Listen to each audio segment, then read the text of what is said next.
Whether you're buying your first team or looking to upgrade your current team, Midlane Aqua has a wide selection and variety of useful meta builds. And today you're gonna learn everything that you need to know about Midlane Aquas, going from low budget all the way to high budget and how to put them in your team correctly. So let's get into it. Starting off, your mid lane Aqua is gonna usually have a Nemo. That's because you need that energy gain to have a full damage combo card on your backlane, whatever that might be. Your backlane can still involve a zero cost. It's usually gonna be a little bit more either offensive or defensive. But your mid lane Aqua is used for generating energy, and Nemo is just a fantastic zero cost card that you're gonna need to stay energy efficient. In the low budget options, you're gonna have pure Aquas. That doesn't mean they are bad. They can work very well in the arena up to, like, let's say 1800 MMR, where you're gonna face a lot of reptiles, and then you're gonna need to switch your Aqua for something a little bit better if you want to climb higher. But Nemo is a given. Then you usually want to go for risky fish. The reason why you want to go for risky fish rather than lamb or piranha, which are also mouth cards, is because they give you extra damage when attacking plants. And that's going to be crucial, because if you don't have a backlane with beast or bug cards, you're going to struggle to clear the front lane plant, and you're going to use too much energy and cards to clear the plants. And there's going to be a lot of plants. I'd say about 90 to 95% of your games you're going to face a front lane plant, so you're going to need to have some damage to kill them. Then what you can go for is Oranda, or you can go for Soulstar. Both are good. The Soulstar actually has a useful passive. The thing that Soulstar does is that it allows you, when you deal the final blow, for your opponent not to enter last stand, and that's quite useful actually. Oranda has a bit of a useless passive, but what it does is have higher damage. So combined with Risky Fish and Oranda or Soulstar, you're going to be dealing a bunch of damage to the opponent's plant, and that's what you really want to focus on. The Nemo also helps to clear any stuns, just in case your opponent is playing something like a reptile Terminator in the mid lane. And then the final card on the back, you can go for Goldfish. That's going to be the cheapest option actually. And then what you have to do is go for 57 speed. 57 speed is crucial. You want to always have 57 speed, and you can see right here $185 for a mid lane Aqua that's gonna work well. It's not gonna be fantastic by any means, because you see the Soulstar and the Goldfish combo is quite cheap, but what I would recommend still in the low budget is look for Sponge. The reason why you want to look for Sponge is to have a little bit extra sustainability on your mid lane Aqua, so that you can use the back lane, whether it's an Aqua or a bird, to collect cards and deal more damage. This Sponge is going to buy you a lot of time, because if you are facing an enemy that has a pure double Aqua, like we have just shown with Goldfish, he's not going to be able to break through your Sponge using just 4 cards. So it's very useful, and you can see right here, we can check this one out, $245. Very good mid lane. You got the Nemo, you got the high damage Oranda, you got the Risky Fish, and when they break your shield, you get attack plus as well. But look at it, 90 shield. You play that with Oranda and Risky Fish, you're gonna have 150 shield, and no opponents are gonna be able to break through that unless they have like a full damage bird. But then still you can play the double Sponge. So it's a very good Aqua in the mid lane in the low budget to allow you to buy a little bit more time for your double Aqua setup if you are running a back Aqua in the back lane. Another pure mid lane Aqua that you can go for, which is still in the lower budget, but can be a little bit more expensive depending on the day, is the Purge Babylonia. Now this is going to surprise a lot of people that you are facing. You can also go for a Piranha with this build, because what you want to do is deal maximum amounts of damage rather than focusing on killing the plants. The Purge together with the Babylonia is going to target idle target. So $280, still a pure Aqua, 57 speed, that's what you're looking for. And Piranha a Purge and Babylonia prioritize idle targets when comboed with at least 2 additional cards, and Babylonia deal 130% damage when attacking an idle target. So you target an idle and you deal extra damage, and then you can use the Piranha to finish them off with the high damage, and use the Nemo to combo with the Purge. So it's a very good mid lane. It's going to surprise a lot of enemies, and they're usually going to play the cards from the plant not realizing that you're going to be able to target the backlane beast, the backlane bird, or the double aqua if they are running that setup. And those 3 cards are going to allow you to kill pretty much anything that's idle in a round. That's still a very good mid lane aqua. It can even be used in a triple aqua setup. If you have watched one of my videos about the triple aqua budget setup, you can watch that to get a couple of ideas on how this aqua can be used as well. But that's it for the mid lane low budget pure aquas combination, and let's move over to the mid budget section. When it comes to the mid-budget aquas, what you want to do is add 1 beast or 1 bug part. The reason why you want to do that is so you can cut through the front blade plant much quicker. But if you are facing a reptile in the mid lane, maybe a dusk, once you start getting into that 1800 MMR and above, you're going to be facing a lot of reptiles on dusk. What you want to do is deal extra damage to those. So there's a bunch of options that you can go for. There are very many high damage beast and bug cards that you can go for. A risky fish is obviously going to be the first option that you look for, because risky fish and the attack up that you get from this card is going to deal even more damage with the beast and bug card. So the first and most obvious one is dual blade, 130 flat damage, and it's not going to be 57 speed. What you want to look for is 55 speed.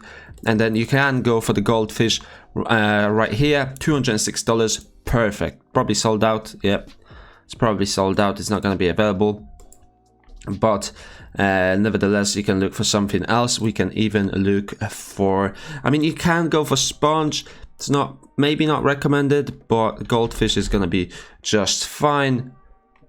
Sponge, I mean, I guess it's also fine if you are still looking to buy some extra time. The goldfish version is obviously going to be much cheaper, so yeah, once you start getting into those high MMRs, that's what you might be looking to get into. The risky fish and then the dual blade is gonna deal 188 damage into a plant, so that's way more than any pure aqua card that can deal that damage. And the goldfish is also useful because you can speed yourself up when your opponent is attacking you, so that's very useful. But another option that you can go for if you don't want to go for the goldfish, maybe you want to go for the sponge, but you're not going to be able to speed yourself up with the sponge, so we can change the dual blade for Aqua. Now Aqua is a high damage, high shield card that can speed you up.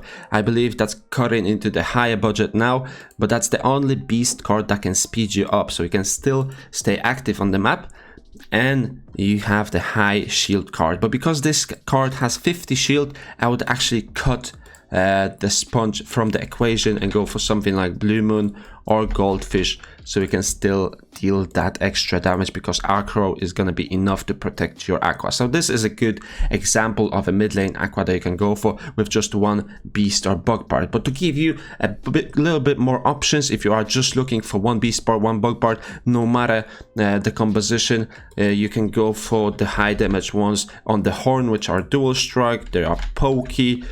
Those are some of the higher damage ones.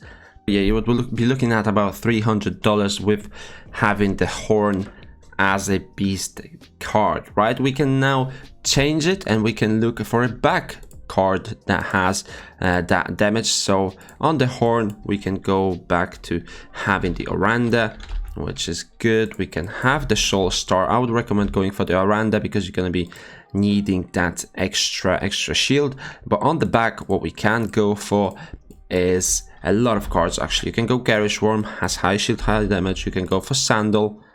I believe you have to go to 54 speed for those.